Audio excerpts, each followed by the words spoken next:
أشهد أن لا إله إلا الله وحده لا شريك له وأشهد أن محمدا عبده ورسوله أما بعد. Bapak Ibu jamaah Masjid Al-Ittihad, Nikmatul Ittihad yang saya hormati, semoga senantiasa dirahmati Allah Subhanahu wa taala. Pimpinan cabang Muhammadiyah Madinah yang hadir pada kesempatan malam hari ini, semoga juga mendapatkan ridha, ma'unah dan inayah dari Allah Subhanahu wa taala. Amin ya rabbal alamin.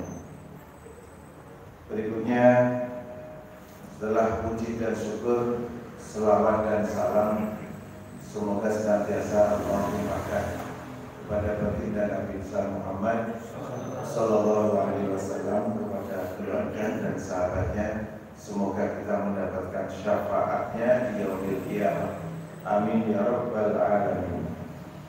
Kita masih meneruskan pembahasan pada waktu yang lalu, karena masih ada beberapa hal yang masih perlu ditindaklanjuti kaitannya dengan menuju keluarga sakinah menurut lingkungan putusan tarjih. Kalau kemarin sudah saya jelaskan berkaitan dengan mahram, maka di sana dijelaskan menurut tarjih adanya mahram ataupun tahrim mu'abbad dan tahrim muwaqqat. Tahrim mu'abbad yang kemarin sudah saya jelaskan adalah haramnya atau terhalangnya pernikahan selama-lamanya mu'abbad. Kemudian yang kedua ada tahrim muwaqqat, yaitu terhalangnya pernikahan karena batasan waktu. Oleh karenanya tahrim mu'abbad sebagaimana yang tersebut di dalam surat An-Nisa ayat 22, 23 dan 24. Jadi itu selama-lamanya. Kemudian tahrim muwaqqat yang diharapkan karena ada waktu yang menghalanginya, sehingga ini yang kemarin belum saya jelaskan, termasuk tahrim karena lirodoah, karena sepersusuan. Diharamkannya menikah karena sepersusuan itu disampaikan di sana sehubungan adanya hadis Nabi. Kalau menurut ayat surat An-Nisa 23, maka yang diharamkan itu hanya ibu dan anak perempuannya yang haram untuk dinikahi. Tetapi berdasarkan hadis Nabi, ketika Hamzah paman beliau itu meminta Nabi menikahi putrinya, maka beliau mengatakan, innaha la tahillu li, innaha ibnatu akhin minar radha'ah wa yahrumu minar radha'ah ma yahrumu minan nasab.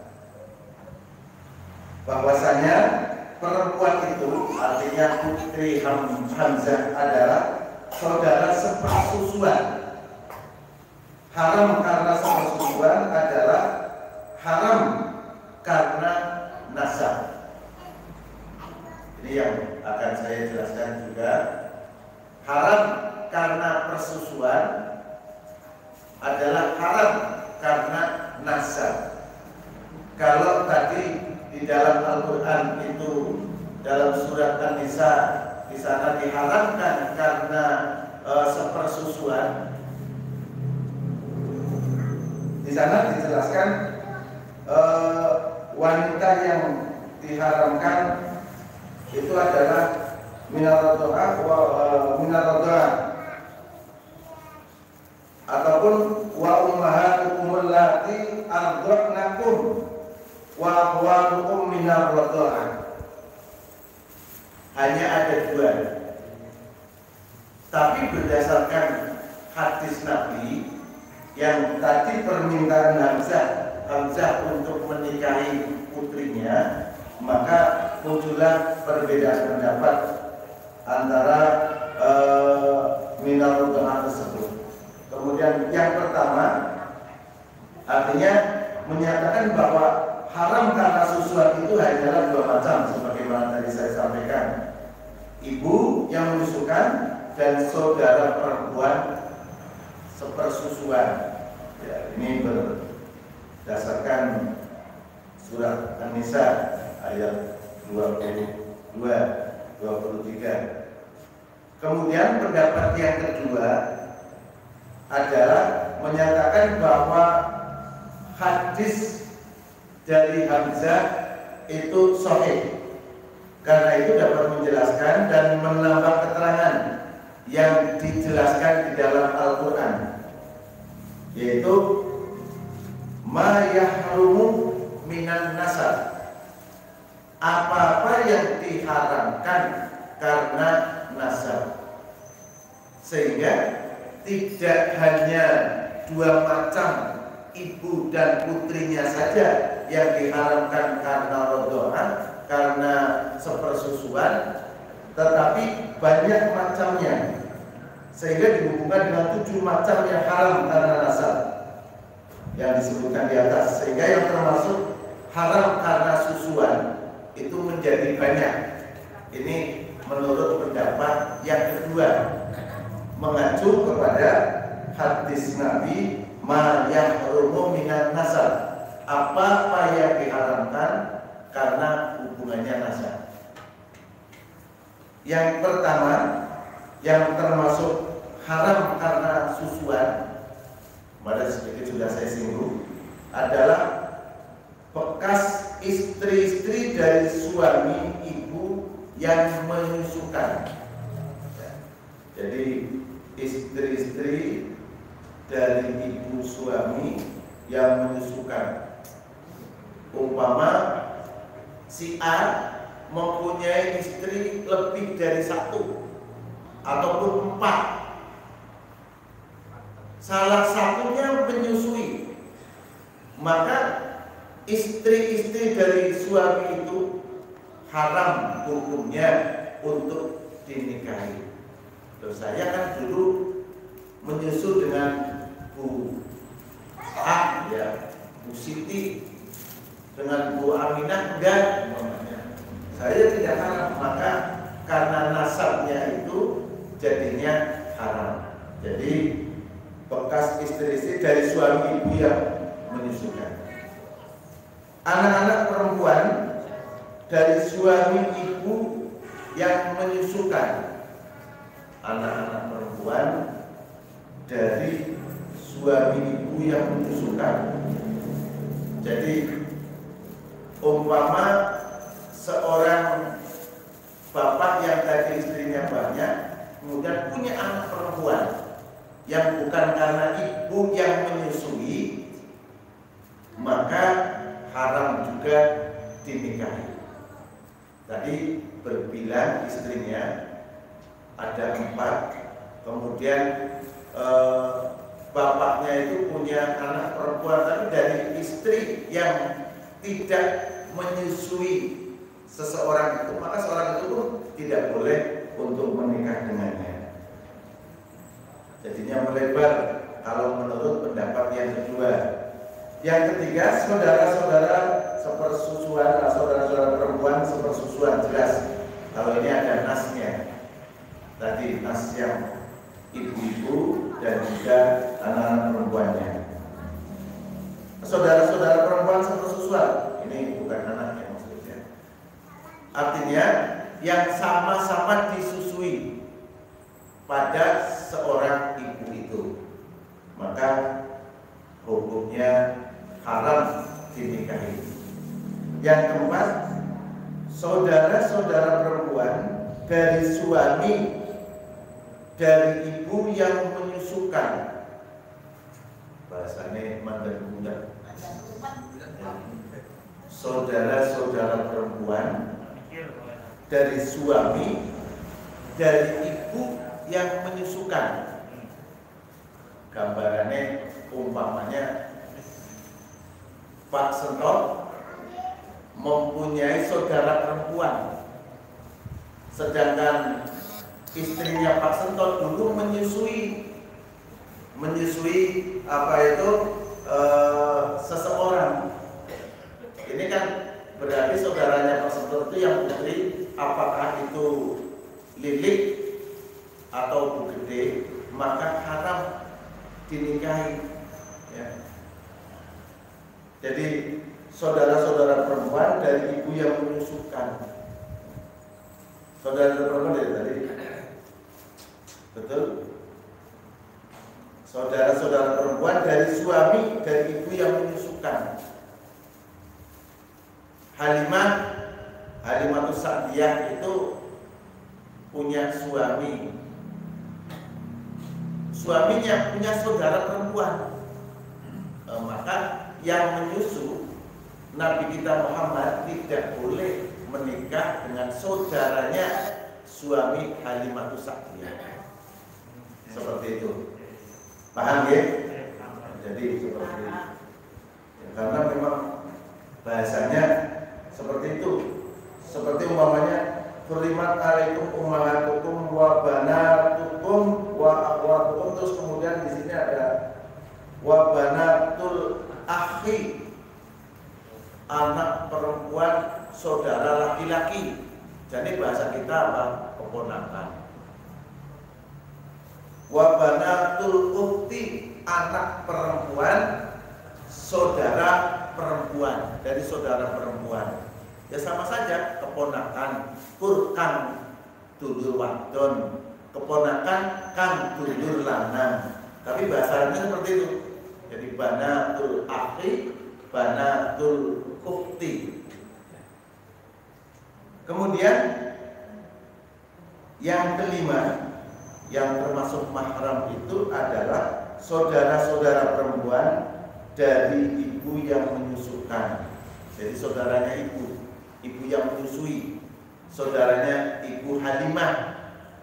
Kalau dia mempunyai saudara perempuan, maka siapapun yang disusui oleh ibu Halimah Sa'diyah maka haram kedudukannya. Sama kedudukannya kita umpamanya mau menikah dengan adiknya ibu atau mbaknya, maka kan kedudukannya sama.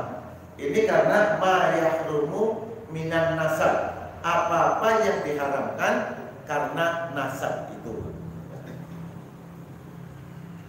Kemudian yang berikutnya, anak-anak perempuan dari saudara laki-laki sepersusuan.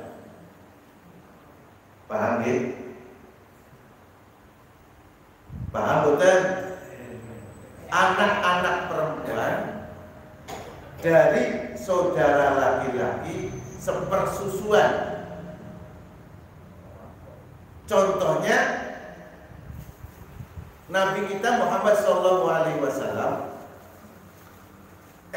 yang menyusu kepada Halimatus Sa'diyah itu umpamanya ada anak laki-laki. Nah, anak laki-laki itu punya anak perempuan. Paham ya? Punya anak perempuan. Muhammad Nabi kita tidak boleh menikah dengan anak perempuannya karena sudah dianggap ma yahrumu minan nasab. Itu sama saja, artinya haramnya menikah dengan keponakan. Saya kakak beradik dengan Pak Sentot. Pak Sentot punya anak perempuan, aku bujuk anak-anaknya Pak Sentot. Ibaratnya kan seperti itu. Jadi ma yahrumu minan nasab. Makanya dengan hadis ini yang dianggap sahih juga, jadi melebar yang namanya mahram itu. Kemudian yang berikutnya ada mahram karena perkawinan, yaitu dalam surat Nisa ayat 22, bekas istri ayah, ya ibu tiri, ya. Bekas istri ayah atau janda ayah, ya. Maka itu tidak boleh, sekalipun asinom, ya. Orang ini masih kinyis-kinyis. Kalau zaman jahiliyah itu kan diperbolehkan. Zaman jahiliyah istrinya banyak, bisa diwariskan kepada anaknya. Mas Ano, bojone ora loro telu umpamanya ya. Ana sing nembe bojo asik kinyis-kinyis banget, terus anaknya lanang turu uli-uli. Kayak mbokmu nom tak pegat ya bojone. Jadi tidak boleh. Kemudian ibu-ibu dari istrimu. Kenapa disebutkan ibu-ibu? Karena dimungkinkan kita kan laki-laki boleh menikah lebih dari satu. Monggo bukan menjajah. Jadi boleh lebih dari satu. Ibu-ibu dari istrimu artinya apa? Mertua. Jadi kan nggak apa-apa mertua wadon gitu kan ya. Tapi bahasanya kan ibu-ibu dari istrimu. Apa sih ibu dari istri saya? Ya mertua wadon. Karena istrinya cuma satu sehingga ibu dari istrimu. Satu. Kemudian mantan istri atau janda dari anak kandungmu. Surat An-Nisa ayat 23. Jadi janda-janda dari anak-anak kita umpamanya ya, itu juga termasuk mahram yang diharamkan untuk yang haram untuk dinikahi. Yang berikutnya anak-anak perempuan dari istrimu, artinya istri sambung ya, ibu tiri. Dari istri yang telah dicampuri. Jadi anak-anak dari istri, artinya ibu tiri dua anak, maka tidak boleh untuk dinikahi. Kalau ya ini di sini kan ada penjelasannya, dari istri yang telah dicampuri, yang sudah berhubungan suami istri. Jadi mafhum mukhalafahnya, pengertian terbaliknya, nek bojo kemudian turun campur, ngerti anaknya bojo kuping lebih ayu, ya jelas, lebih nom, ya, tertarik, tapi urung campur, belum pernah berhubungan, maka jadinya boleh. Tapi kalau berhubungan orang rugi, ujungnya yo anaknya ngomong. Kemudian yang berikutnya adalah yang tahrimnya karena muwaqqat, karena dibatasi oleh waktu. Sedikit kemarin sudah saya singgung, yaitu contohnya istri orang lain. Istri orang lain itu tidak boleh. Aku senang banget kalau bojomu yang apa, tidak boleh kalau statusnya masih menjadi istri orang lain, ya tunggu jandamu, tunggu jandamu, mamanya saking senengnya itu. Kemudian mengumpulkan sebagai istri, artinya memadu. Pertama, dua orang atau lebih wanita yang bersaudara. Jadi wanita semau bainal ukhtain. Tidak boleh mengumpulkan dua saudara. Artinya dua saudara itu adalah saudara kandung. Mbahnya dinikah, Sugnanan Banjar, adiknya Sugnanan Wangon, walaupun tidak bertemu, artinya tidak satu rumah, tetap itu haram hukumnya. Pengertian kedua, mengumpulkan istri itu mengumpulkan sebagai istri saudara ayahnya. Jadi mengumpulkan sebagai istri seorang perempuan dengan saudara ayahnya. Kalau bibine dinikahi, keponakannya dinikahi, nah, itu juga tidak diperbolehkan, sebagaimana hadis Nabi an Abi Hurairah, nahan Nabi sallallahu alaihi wasallam ayyajma'a bainal mar'ati wa ammatiha wa bainal mar'ati wa khalatiha. Nahan, Nabi mencegah, Nabi melarang seorang laki-laki mengumpulkan istri seorang perempuan dengan saudara perempuan bapaknya. Artinya ammatun itu bibi, saudara perempuan dari bapaknya, atau kholatun, bibi atau saudara perempuan dari ibu, maka itu haram hukumnya.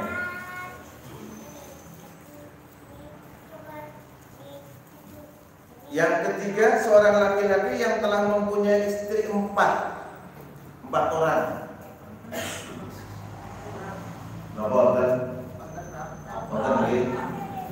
Orang papak 10 biar Bu.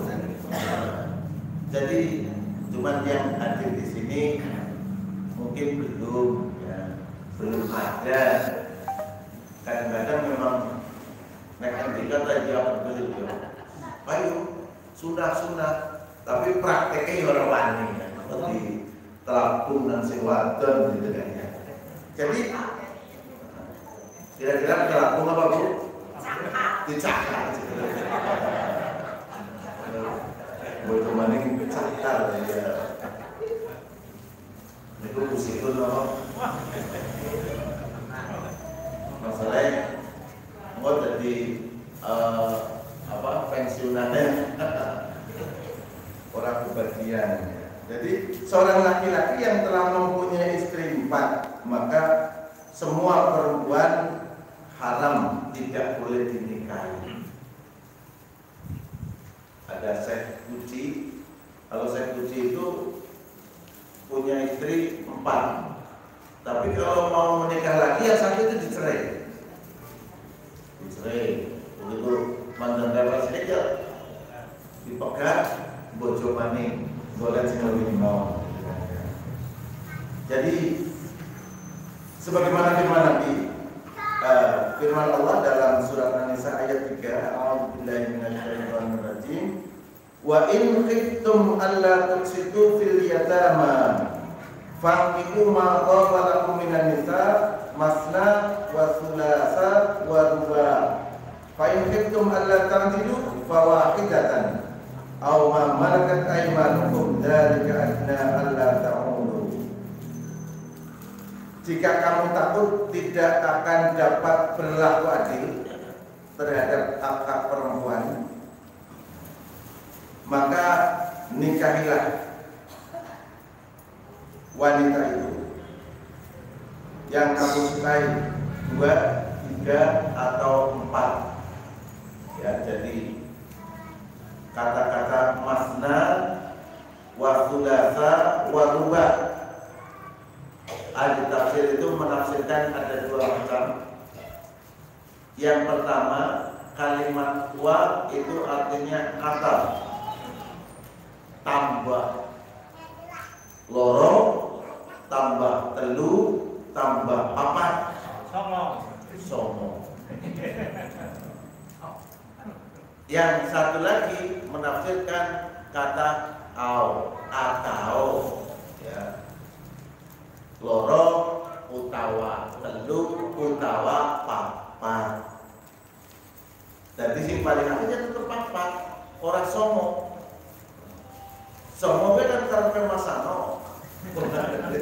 Jadi somo. Jadi, kalau atam ya 2 tambah 3 tambah 4. Kemudian fa'in khiftum alla ta'dilu, jika kamu sekalian khawatir tidak bisa berbuat adil, fawahidah, siji bae. Ya, siji ora entek. Tapi kan anak jodoh burung. Jadi ada yang mengatakan begini, itu kan di situ ada kalimat umpamanya ini bukan yang bukan. Ya. Fa in khiftum alla ta'dilu fawahidatan, jika kamu takut tidak bisa berbuat adil, mongko siji wae. Ya. Kata-kata alla ta'dilu tidak bisa berbuat adil. Kalau istrinya satu, saya tanya, jenengan adil nggak dengan istri? Adil banget. Bojone pira? Siji. Ya terbukti itu. Sebabnya apa? Belum ada perbandingannya. Makanya ketika satu, ini kan logikanya mesti pada mungkin bojo maning. Ya, diakal kali. Tapi begitu istrinya memperbolehkan, ya orang wani. Ya mau pindah rumah anak, aku karo anak-anak baik. Ya wis mulai dari nol lagi, ya mikir-mikir. Jadi Allah ta'ala fawaida. Kalau kamu sekalian kok khawatir, takut tidak bisa berbuat adil, maka ya satu saja. Ini yang dianut, mazhab yang dianut oleh kita. Kebanyakan orang, pimpinan ranting Jenang Utara juga sama, ya. Mazhabnya satu istri, bukan 4 istri. Kemudian yang keempat, yang diharamkan itu termasuk diantaranya seorang laki-laki yang telah mentalak istrinya 3 kali. Sejak itu mantan istrinya itu menjadi mahramnya, kecuali bila mantan istrinya itu telah nikah lagi dengan lelaki lain.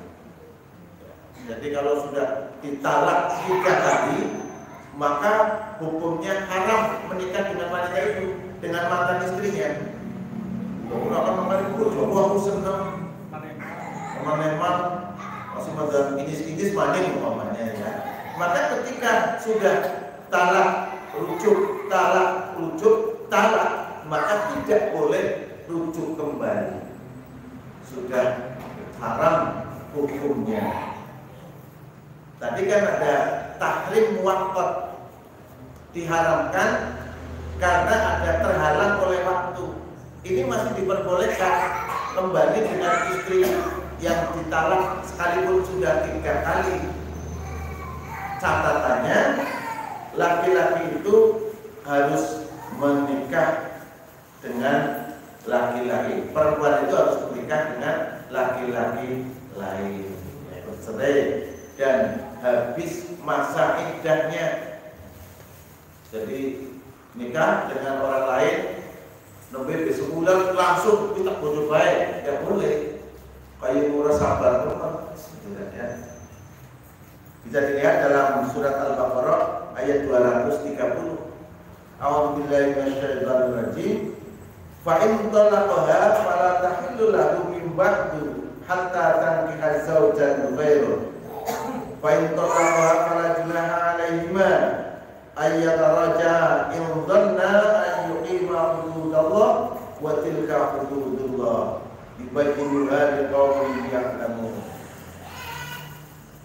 Kemudian jika suami mentalaknya sesudah talak yang kedua, ternyata talak ketiga, maka perempuan itu tidak halal lagi baginya hingga dia itu hatta tankiha zaujan ghairuhu, sehingga dia menikah lagi dengan laki-laki lain, dan itu harus sudah diceraikan. Diceraikannya juga harus tunggu masa iddah. Masa iddahnya berapa? Ya, masa iddahnya itu kan panjenengan bisa lihat dalam surat Al-Baqarah 228. Ya. Wal mutallaqatu yatarabbasna bi anfusihinna salasata quru. Dan perempuan-perempuan yang ditalak hendaknya menahan diri menunggu 3 kali quru ya. Di sini ada 2 pendapat para mufassir, para ulama tafsir itu. Kata-kata quru berarti 3 kali haid. Kemudian yang kedua, quru berarti 3 kali suci. Jadi 3 kali haid, umpamanya haid, suci, haid lagi, suci lagi, haid lagi, suci lagi, maka boleh nikah. Tapi kalau quru diartikan 3 kali masa suci, maka juga hampir sama. Suci, haid, suci, haid, suci, boleh dinikahi. Tapi kalau baru nikah, baru ditalak, kemudian keburu nikah, maka tidak boleh. Ini contoh, ada mungkin artis Jakarta yang menikah dengan orang Timur Leste, lebih sebenarnya kasusnya muncul gitu kan ya. Ya itu tidak boleh yang seperti itu, harus nunggu. Jadi yang tarbasna bi anfusihinna salasata quru, nunggu selama 3 kali suci atau 3 kali haid. Kenapa harus menunggu? Untuk mengantarakan, barangkali di dalam perutnya itu sudah bersih apa belum di rahimnya. Kalau sudah umpamanya ada isinya, kalau sudah 3 bulan kan sudah agak kelihatan ya Bu. Apa belum? Sudah kelihatan, kasih ngerasa mana jadi kan. Paling orang muka-muka lah ya, jalan-jalan jalur pakel umpamanya. Jelas kan umpamanya jalur pakel. Mohon orang minta apa tidak jalur macam-macam. Jadi masa idah bagi seorang perempuan itu memang bermacam-macam. Ya kalau melihat salah satu, ada seorang perempuan yang haidnya itu sampai 6 bulan. 6 bulan baru haid. Dan itu pernah kejadian, karena saya masih saudara. Dia hamil tidak ketahuan, dikiranya sedang haid, sedang biasa.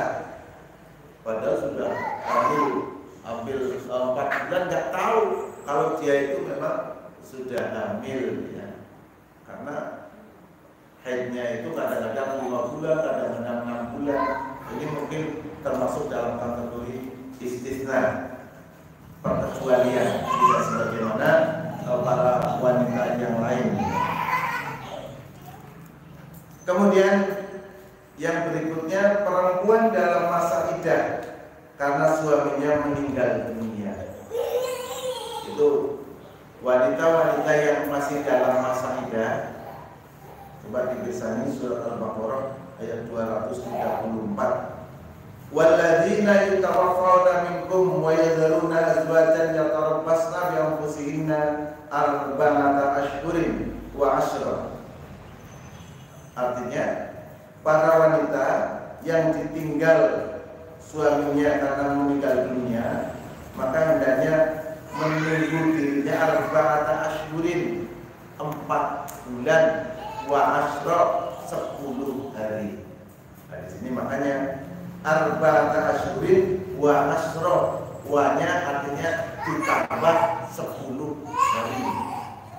Makanya kalau masna wa thulatsa wa ruba, loro tambah telu tambah papat dan songo gitu kan.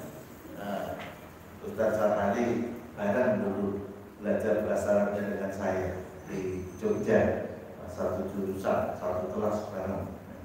Jadi arba'at ashhur, 4 bulan. Tidak boleh seorang wanita yang masih masa iddah kok menikah padahal dia masih dalam kategori arba'at ashhur ya. Masih kurang 10 hari, ya tetap dia tidak diperbolehkan. Nah, kalau lamaran bagaimana? Lamaran pun sebagian pendapat tidak boleh nunggu lah. mau bersepakat bulan 11 dina mono. Kalau pas 10 hari itu tidak boleh.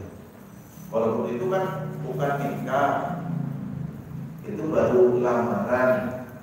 Tapi untuk kebaikannya memang diusahakan menunggu 4 bulan 10 hari.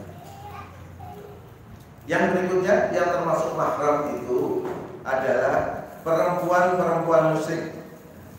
Jadi seorang lelaki muslim itu haram hukumnya menikahi laki-laki muslim, haram menikahi perempuan musyrik. Maka Allah berfirman dalam surat Al-Baqarah, "Wala tankihul musyrikat hatta yu'minna." Dan janganlah kamu sekalian menikahi wanita-wanita musyrik sehingga mereka beriman kepada Allah Subhanahu wa taala. Juga Bapak Ibu yang saya hormati, termasuk para ulama itu mengatakan laki-laki muslim juga haram hukumnya menikahi wanita pezina, pelacur. Jadi sudah ngerti dia tiap hari itu berada di tempat pelacuran umpamanya, dan sudah tahu terondang kemana-mana karena dia jadi primadona. Tapi kan dia kan wis tobat, kamu belum kaya, belum mau terima wis umpamanya ya. Maka ini sih pendapat ulama. Pezina sebaiknya menikah dengan pezina juga. Az-zaniyatu waz-zani, orang yang zina maka dengan orang yang zina juga. Supaya apa? Supaya menurunkan keturunan yang baik. Jangan sampai ada seorang muslim yang baik, yang soleh kok menikah dengan wanita yang tidak benar. Walaupun sudah tobat, apa ya anak wanita dia nih, dia terorangkan penyakit.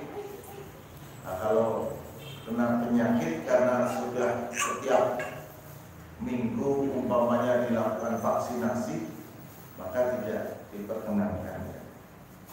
Oleh karenanya dalam hal ini Majelis Tarjih dan Pengembangan Pemikiran Islam Pimpinan Pusat berpendapat yang pertama, wanita pezina adalah mahram bagi laki-laki muslim kecuali dia itu sudah benar-benar taubat. Kalau sudah benar-benar taubat, jadinya boleh kalau menurut Majelis Tarjih. Tapi ulama pada umumnya sebaiknya ya hindarilah wanita itu, karena umpama dia seorang penceramah, khotib, bacaannya bagus kok nikah dengan pelacur umpamanya, kan jadi beritanya kurang bagus. Tapi Majelis Tarjih membolehkan asalkan wanita itu sudah benar-benar taubat. Bahasa agamanya taubatan nasuha. Kemudian ada wanita yang sedang melakukan ihram, maka haram untuk dinikahi juga.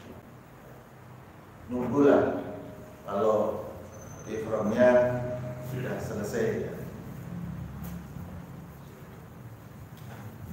Berikutnya, Bapak Ibu yang dimuliakan Allah Subhanahu wa taala, kalau tadi sudah saya jelaskan tentang tahrim mu'abbad dan tahrim muaqqat, itu tidak lain tujuannya adalah untuk menuju sebuah keluarga yang memang diridhoi oleh Allah, keluarga yang sakinah, yang senantiasa mendapatkan berkah, mendapatkan bimbingan dari Allah Subhanahu wa taala.